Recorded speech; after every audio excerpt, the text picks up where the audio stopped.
যদি হয় পটলের এইরকম একটা রেসিপি, তাহলে আর কিছু লাগে না, এই দিয়েই ম্যাক্সিমাম ভাত খাওয়া হয়ে যায়, এমনকি পুরোটাও খাওয়া যায়।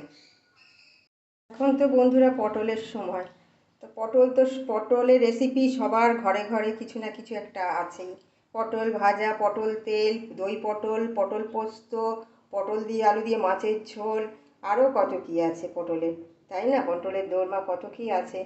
তো সব রকমই তো মোটামুটি ঘুরিয়ে ফিরিয়ে আমরা একটা না একটা রান্না করি, একটু মুখ পাল্টাই। তো আজকে রান্না করছি পটল আলু দিয়ে এই যে চিংড়ি মাছ।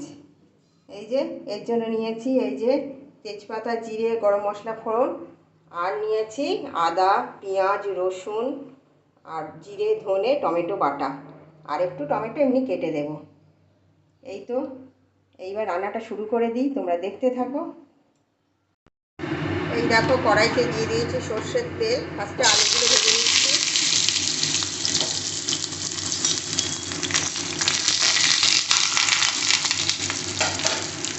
আলুগুলো লাল লাল করে ভেজে নেব, ঢাকা দিয়ে দিলাম। এই দেখো আলুগুলো লাল লাল করে ভেজে নিয়েছি, এবারে তুলে নেব। এইবারে এই তেলে দিয়ে দিচ্ছি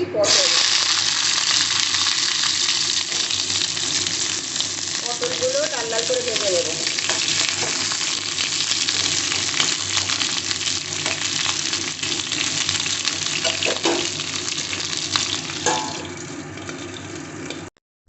এই দেখো পটলটা আমার মোটামুটি ভাজা হয়ে গেছে, এবারে তুলে নেব পটলগুলো।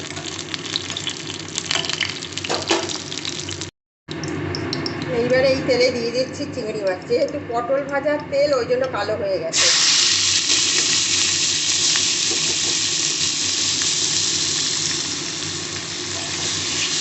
এবার চিংড়ি মাছটা ভেজে নেব।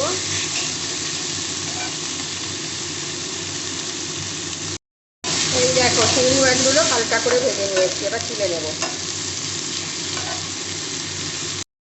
কড়াইতে আবার একটু তেল দিয়ে দিয়েছি, এবার দিয়ে দিচ্ছি গরম মশলা, জিরে, তেজপাতা ফোড়ন।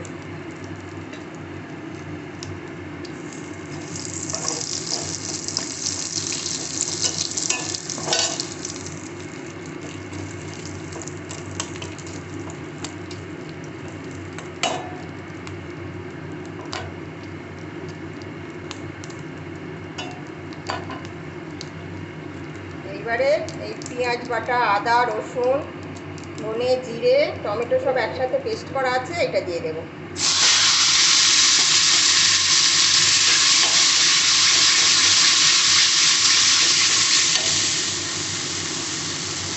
আর আবার একটু টমেটোও দিয়ে দেবো। আর দিচ্ছি নুন, হলুদ, এটা হচ্ছে ঝাল লঙ্কার গুঁড়ো, এটা চিনি, আর এটা হচ্ছে কাশ্মীরি মানে লঙ্কার গুঁড়ো।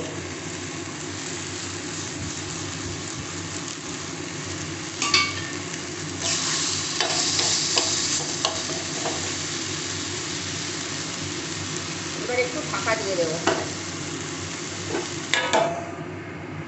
এই মশলার মধ্যে একটু মশলা ধোয়া জলটাও দিয়ে দিচ্ছি, দিলে এটা ভালো করে কষানো হবে। একটু জল দিলে কষানোটা ভালো হয়।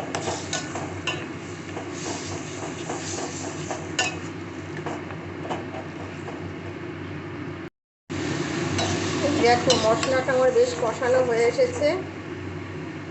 এবারে আলু, পটল আর চিংড়ি মাছ এর মধ্যে দিয়ে বেশ করে কষাবো।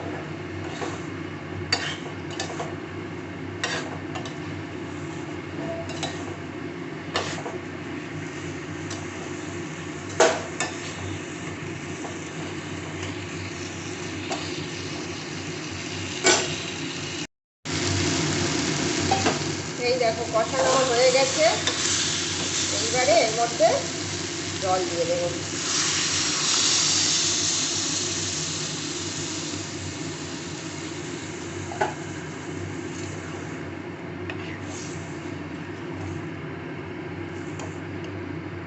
এইবার একটু ঢাকা দিয়ে দেবো। এই দেখো রেডি হয়ে গেছে পটল আলু দিয়ে চিংড়ি মাছ। এই দেখো আলুও গলে গেছে, পটল তো গলেছেই আগেই ভাজার সময়। দেখো এইবারে নামিয়ে নেব। এই দেখো রেডি ফাইনাল লুক আলু পটল চিংড়ি মাছের। কেমন হয়েছে কমেন্টে জানিও।